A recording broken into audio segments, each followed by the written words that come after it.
senelizai, būti smalsiam, budriam, aktyviam, belio kokiose gyvenimo situacijose, nors tau tai neįdomu, nors tai gal tau ir patinka, yra labai svarbu.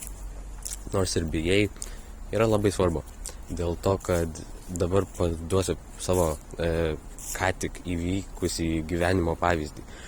Mes čia biškį mokomės ir mokomės braižybą. Ir vienu žodžiu, aš paėmiau, nubraižiau brėžinį biškį su klaidom ir prie manęs mokiniai irgi nubrėžė brėžinį su klaidom, bet biškį kitokiom, bet panašiai svariom. Ir tiesiog ji paėmė ir nei biškio nesidomėjo tai, ką darė, galbūt bijojo pasakyti, ką nors paklausti ir gavo 7. Aš paėmiau ir aš pradėjau klausinėtis, kaip reikėtų pataisyti, kaip reikėtų ką čia padaryti, kaip reikėtų padaryti, kad gaučiau ne 10, bet tiesiog ką reikėtų daryti.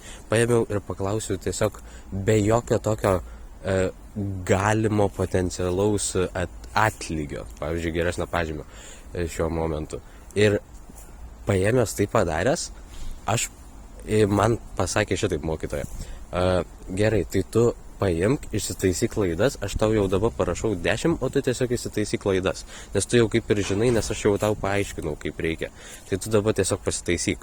Ir tai va taip gyventi gyvenimą, smalsiam būti, aktyviam yra labai gerai, nes gauni tokių, kaip čia pasakyti, palengvinimų gyvenime.